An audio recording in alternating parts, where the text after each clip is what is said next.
Alright, so I'm going to take a little bit of a step back here and actually show you guys how to change your Raspberry Pi from dynamic IP to a static IP. If I bring up this guy here, let's bring this guy over here. So this is the tool I used for LAN scan for finding out what's on my network. So I'm scanning right now, and you can see here I've got my Raspberry Pi. It's at 1.72. What I want to do is I want to change that number to a fixed IP, so every time it starts up, it's always the same IP. That way I can very well control what port I need to open up, like on my router and stuff, to have outside access. Plus, you just always know what it is, so you don't have to scan for your IP anymore. So here we go. I'm going to SSH. Oh, let's go over here. Got so many screens going here, so let's go SSH Pi at 192.168.1. What is it? 72. Now I bet it's going to come up with an error, and we're going to have to do something else. Oh yeah, no, it didn't. What it would have done is a lot of times I've been using this so much, it would come up with a key error, which we would have to go in and fix. We'll get into that in another tutorial. Okay, so we were SSH'd into our, let's get rid of that, into our Pi. So now we're running in our Pi. So on my, get rid of this guy, on the web page, YoTvOnline, if you go into the tutorial section and go into row 2, I've done a little bit of a write-up on how to set up the Raspberry Pi. We are here at number 5. Let's see if I can, just going to change a few things around here. I'm going to turn that guy off, and we'll just bring it over. Alright, okay, so first thing we're going to do is we want to put this command in, sudo nano /ec, and then we're going to go into our WPA file here. And this is basically to set up a Wi-Fi dongle, which right now I have it hardwired into my router. I want to get away from that and use the Wi-Fi dongle that I have for it. So I'm going to copy that. I'm going to paste that into here. So down at the bottom here, right below where your update underscore config equals 1 is, we're going to copy and paste this off the website here. This is basically like if you clicked on your laptop and clicked on where you'd put in your Wi-Fi name and stuff like that. There's ways of scanning and stuff, but you should really know the name of your Wi-Fi dongle. We can do a later on tutorial on how to scan and stuff. Alright, so let's paste that in. I'm just going to go up here. I'm going to tab everything over just because I like to have everything kind of away from the wall there. Now depending on what I use WAP2 personal on my router, so that's what is set up for here. You can Google to see what the CCMP is and the open is. This is just a tutorial on how to get it going. So in my world, this is where I'm going to put my Wi-Fi's name. And if I check what I'm connected to, so I'm at my TELUS 08. So if I go TELUS 8059. Now I'm not going to show you guys my code. So basically what you're going to do is you're going to put 1 2 3 4, whatever your WEP key is, and then you're going to hit Control O, enter, and then Control X to get out of it. So once you now, if you've put everything in correctly, once you reboot, you can unplug the landline, the LAN cable that you have plugged into your Raspberry Pi into that, and on reboot it should automatically connect. So here we go, we're gonna do that now, and alright, so here's my Raspberry Pi. This is in one of my little home automation projects. This will be a tutorial. Basically, I've got my voltage meter here, and I'm going to have this. This is basically solar panels, video, security, everything this is going to be. 3D printed holder for my camera, and the voltage and stuff. On the back, I've got a few. This is the battery backup from the main power supply, plus the solar panels will charge this in the batteries that go in here. I got a couple breadboards because I'm going to do some changes before I actually make my final board. So I've plugged in my Wi-Fi dongle right there. There's several different ones that work with the Raspberry Pi. There's this one, and then one of my favorites is this guy here, the Wi-Fi. But these are all built for the Wi-Fi, the Raspberry Pi. In the earlier stages it was hard to find drivers and stuff, but with the Bee and all that stuff and everything that's been going on with the Raspberry, starting to make things a little bit easier for us. So I've unplugged from my LAN now, my Wi-Fi dongle. I've put all my creds in for my Wi-Fi, so let's plug in and give it a minute.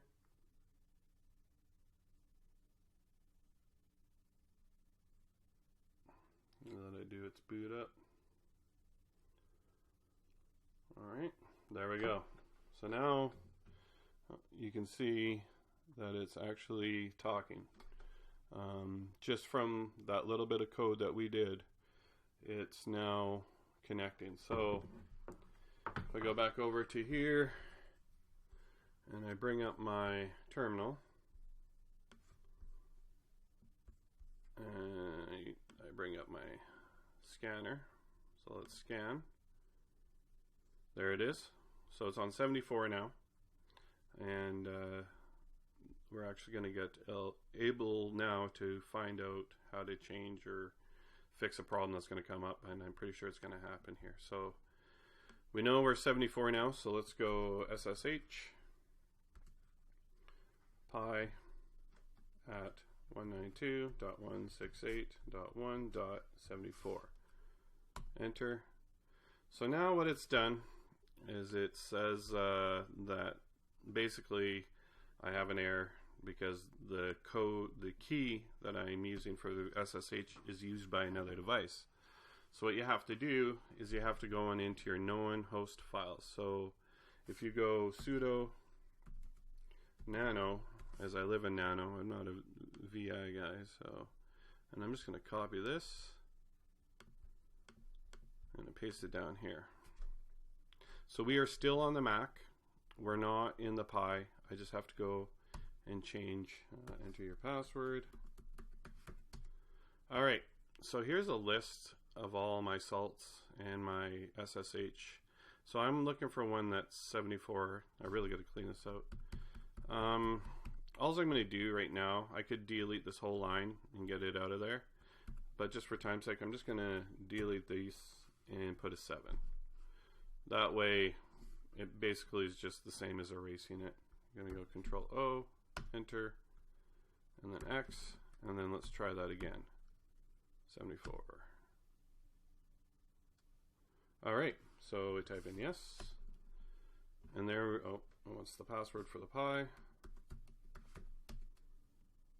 And there we go. Now we're in our Raspberry Pi. I'm going to clear it. So that's basically how to set up the Wi-Fi dongle to connect. Now you could leave it like this and just run it dynamically.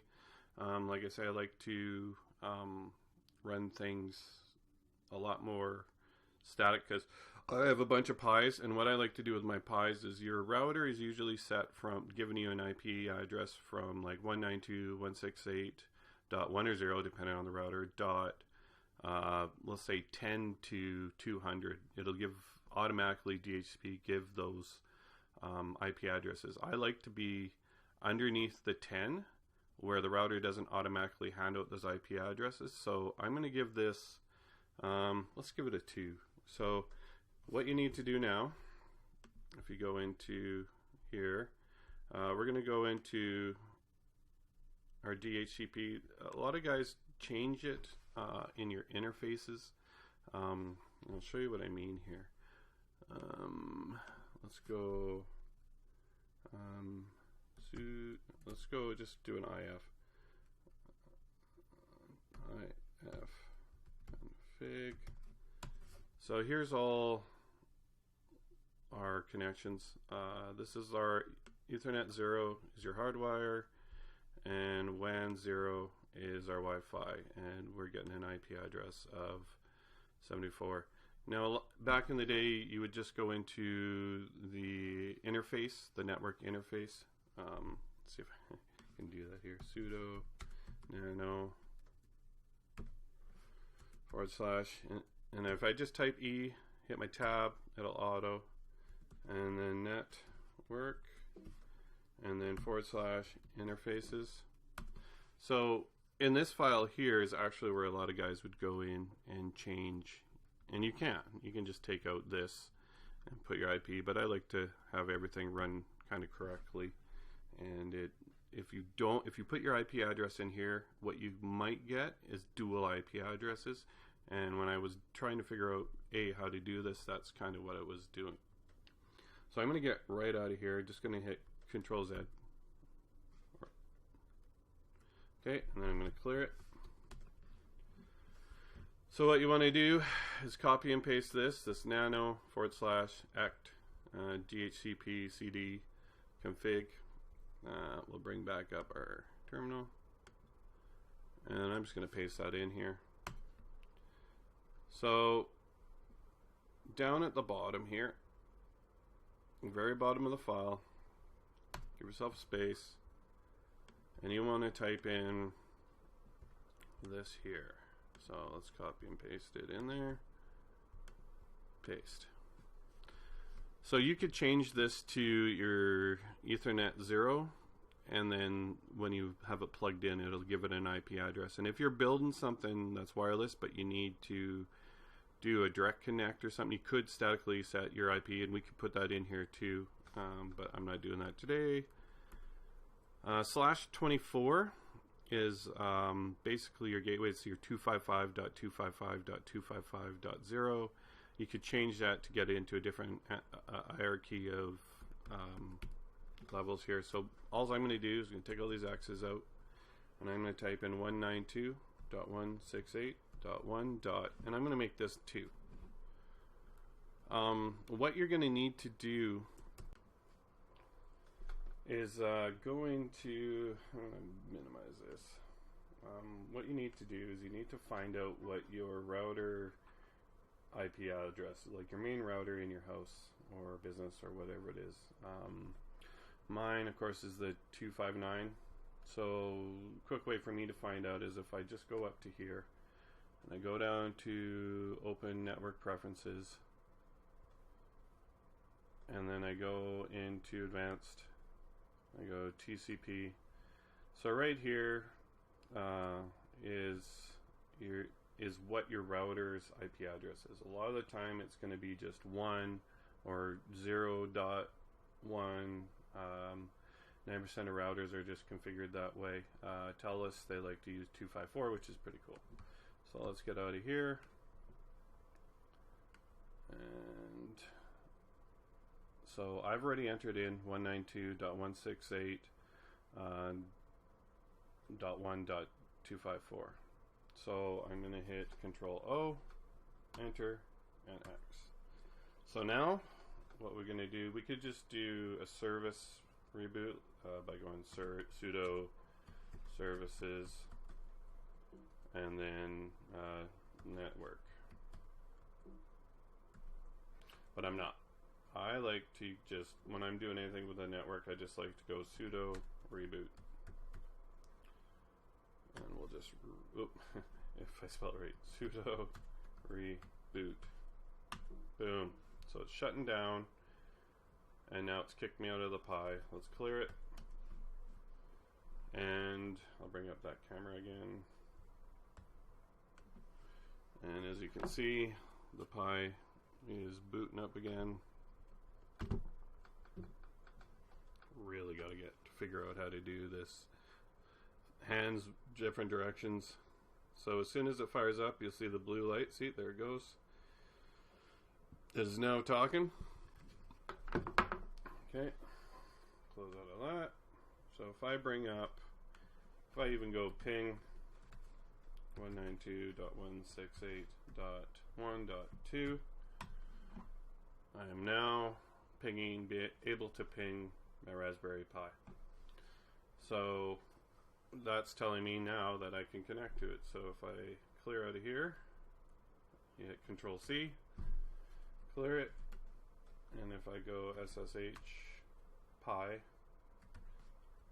at 192.168.1.2, and that's my password, and bammo, we are now in the Pi. Let's ls. So I only got one file in here. So in our next tutorial, I hope you enjoyed this one. In the next tutorial, we're going to actually move into Node-RED, which will start getting into the fun stuff now, where we're going to actually start putting software to hardware. It's the coolest part.